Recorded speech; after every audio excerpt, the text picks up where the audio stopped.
विद्यार्थी मित्रांनो, सह्याद्री ट्युटोरियल्स मध्ये तुमचं स्वागत आहे. 2 वर्ष तुम्ही प्रचंड मेहनत घेतलेली आहे आणि 2 वर्षात जेवढी मेहनत घेतली नाही तेवढी मेहनत गेल्या 2 महिन्यात तुम्ही केलेली आहे. मग असं असताना घाबरायची काहीही गरज नाहीये. पेपर हा सोपाच असणार आहे. पेपरमध्ये अवघड प्रश्न असतात, पण ते 4 ते 5 असतात. ही गोष्ट पहिल्यांदा लक्षात ठेवा आणि त्यांना निग्लेक्ट करा. त्यांना तुम्ही स्किप करा आणि बाकीचे सोपे प्रश्न सोडवा. हेच मला या व्हिडिओमध्ये तुम्हाला सांगायचं आहे. काळजी करू नका. ओके. काळजी करू नका. कुठल्याही गोष्टीचं टेन्शन घेऊ नका. एखादी शिफ्ट अवघड असते, एखादी शिफ्ट सोपी असते. अवघड असेल तर कमी स्कोरला चांगलं पर्सेंटाइल मिळणार आहे. सोपी शिफ्ट असेल तर स्कोर चांगला दिसेल, पण पर्सेंटाइल तुलनेत थोडं कमी दिसेल इतरांच्या पेक्षा म्हणूया आपण. मग या गोष्टी होणार आहेत. बरं महत्वाचं काय? आता हे 3 तास. हे 3 तास आहेत ना, हे अतिशय महत्वाचे आहेत. ओके. त्याच्याबद्दल मी थोडंसं बोलणार आहे आणि सगळ्यात महत्वाचं तुम्हाला ऑल द बेस्ट म्हणायचं आहे आणि त्या निमित्तानं माझ्या व्हिडिओला पण सुरुवात झालेली आहे. एक छोटासा नाही, खूप मोठा ॲक्सिडेंट झाला होता माझा. ओके. 15-20 दिवसापूर्वी. जास्त काही दुखापत नाही झाली, पण एक धक्का थोडासा बसला होता म्हणूया आपण. त्यामुळे YouTube पासून थोडे दिवस मी दूर झालो होतो म्हणूया आपण. पण ठीक आहे, आजचा व्हिडिओ करणं अतिशय महत्वाचं होतं. ऐका आता महत्वाचं. 3 तासात ना तुम्हाला पहिली गोष्ट म्हणजे अगदी सुरुवातीला स्वतःला शांत करायचं आहे.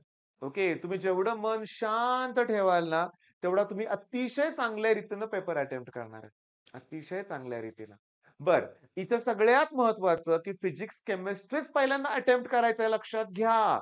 2-3 वर्षापूर्वी असं झालं होतं की मुलांना मॅथ्सचा पेपर ओपन झाला होता. मुलांनी विचारलं सरांना, सुपरवायझर जे असतात की मॅथ्स पहिला सॉल्व्ह करू का? ओके. तर तेव्हा उत्तर आलं, करा सॉल्व्ह. पण जेव्हा मॅथ्स मुलांनी इनिशियली अटेम्प्ट करायला सुरुवात केली, तर त्याच वेळेस त्यांचा फिजिक्स, केमिस्ट्री ऑटो सबमिट झालेला होता. पुन्हा 1.5 तासांनी फिजिक्स, केमिस्ट्री ओपन झालं नाही. महत्वाचं काय की तुमच्या सेंटरवर तुम्हाला प्रॉपर गाईडन्स दिला जातोय बाळांनो. त्यामुळे तुम्ही सुरुवातीला काय करणार आहे? नो डाउट फिजिक्स, केमिस्ट्रीच ओपन करणार आहे. त्यातही केमिस्ट्रीच ओपन करणार आहे. तेही तुम्ही 20 मिनिटात अटेम्प्ट करणार आहे. 20 मिनिटात केमिस्ट्री म्हणतो मी तुम्हाला. ओके. वाचल्या प्रश्नांची उत्तरं मिळतात. सीईटीत केमिस्ट्रीचे अतिशय सोपे प्रश्न असतात. न्यूमेरिकल्स सोपे असतात, रिएक्शन्स खूप सोपे असतात. सोपे प्रश्न असतात. म्हणजे 20-25 मिनिटात व्हायला पाहिजे आणि तो जो वेळ वाचवताय तुम्ही तो फिजिक्समध्ये वापरणार आहे. 1.5 तासानंतर ते ऑटो सबमिट झालं, की जेव्हा मॅथ्सचा पेपर येईल तुमच्या समोर, तेव्हा पहिल्यांदा एक गोष्ट लक्षात घ्या, की पहिलाच प्रश्न कदाचित अवघड वाटेल. दुसरा सुद्धा अवघड वाटेल, तिसरा सुद्धा अवघड वाटेल. काहीही घाबरायचं नाही. सोपे प्रश्न असतात. 20 ते 30 प्रश्न हे अतिशय सोपे असतात रे. इव्हन मी तुम्हाला सांगू का, मॅथ्सचा पेपर बघितलं की मलाही भीती वाटते इनिशियली. अरे केवढा पेपर अवघड आहे. कसा पेपर मुलांनी अटेम्प्ट केला असेल? लिहिलाय का नाही अशी भीती वाटते. पण नाही, मुलं अटेम्प्ट करतात आणि छान अटेम्प्ट करता तुम्ही. फक्त एवढं आहे बरं का, लेंदी क्वेश्चन आहे बरं का. लेंदी क्वेश्चन्स आहेत मॅथ्सचे, वेळ लागतोय. 2021, 2022 आणि 2023 चे जर तुम्ही पेपर बघितले तर तुमच्या लक्षात येईल की विदिन मिनिट हे शक्य नाहीये, खूप वेळ लागतोय. मग अशा वेळेस ना हे प्रॉब्लेम जे आहेत ना 1.5 तासात तुम्हाला हे मॅथ्सचे जे 50 प्रश्न सोडवायचे आहेत, त्यात जे काही जितके तुम्हाला सोपे प्रश्न येतील ते सुरुवातीला सॉल्व्ह करणार आहे आणि हे जे लेंदी क्वेश्चन आहे तुम्ही स्किप करून शेवटीच सॉल्व्ह करणार आहेत. सुरुवातीला एका प्रश्नाला 8-8, 10-10 मिनिटं जातात काही मुलांची. तसं तुम्ही होऊन देऊ नका. बरं, ज्यांना आज पेपर आहे त्यांना तर ऑल द बेस्ट. तुम्ही अभ्यासाला सुरुवात केलेली आहे. सॉरी, तुम्ही आता पेपरला जाणार आहे. ओके. तब्येत माझी पण थोडीशी ठीक नाही बरं का बाळांनो. पण मुद्दा काय थकून गेल्यानंतर पेपर व्यवस्थित अटेम्प्ट होत नाही ही पहिली गोष्ट लक्षात ठेवा. ओके. ज्यांचा 2 तारखेला शिफ्ट नाही आहे ना, त्यांनी एक गोष्ट लक्षात ठेवा 3 तारीख असेल, 4 तारीख, 5 तारीख असेल, 16-17 तारखेला पण तुमच्या शिफ्ट आहेत ना, तुम्ही एक गोष्ट करायची बरं का बाळांनो. आज YouTubeवर ज्या चॅनलवर तुम्हाला की नाही पेपरचं एनालिसिस मिळेल ना, ते व्हिडिओ तुम्ही बघणार आहे. मग समीर शेख तुम्हाला ते प्रोव्हाईड करतोय पेपर एनालिसिस. का? का मी 2022 ला ते ऑब्झर्व्ह केलंय. 2023 चा मी प्रत्येक पेपर ऑब्झर्व्ह केलाय. सांगू का तुम्हाला पेपर पॅटर्नच फिक्स असतो. 2022 चे पेपर तुमच्याकडे नाही आहेत, पण माझ्याकडे होते. तुम्हाला सांगतो ओसवाल्ड डायल्युशन लॉ 10च्या 10 पेपरमध्ये त्याच्यावर न्यूमेरिकल होतं. 2023 बघा लिगॅंड्स प्रत्येक क्वेश्चन पेपरमध्ये त्या कन्सेप्टवर क्वेश्चन आहे.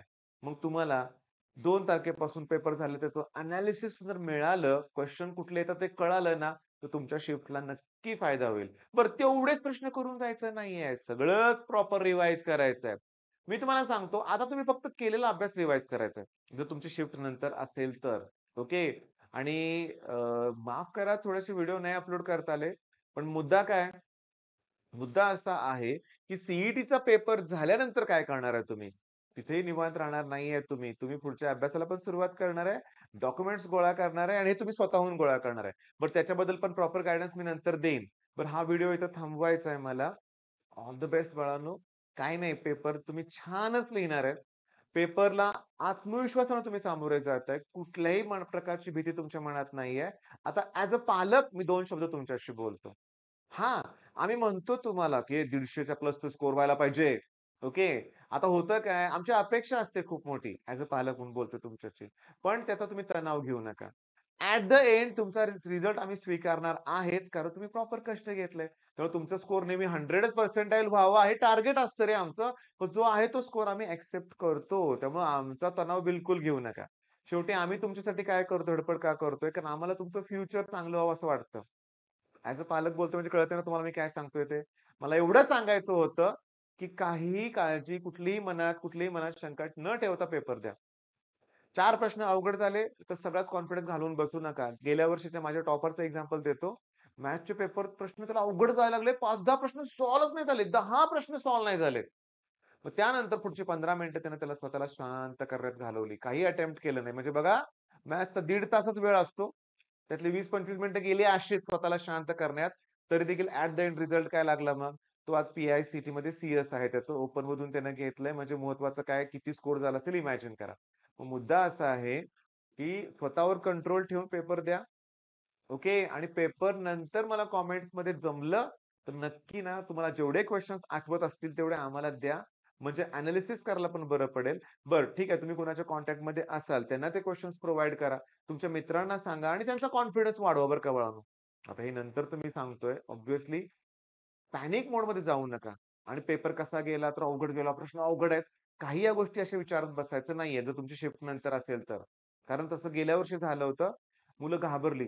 जे लेव्हलचे क्वेश्चन येतात, सॉल्व्हच होत नाहीयेत, अवघडच प्रश्न आहेत. नाहीये, लेंदी आहेत फक्त बाकी काही नाही. ठीक आहे, मग हा व्हिडिओ थांबवतो इथं मी. All the best.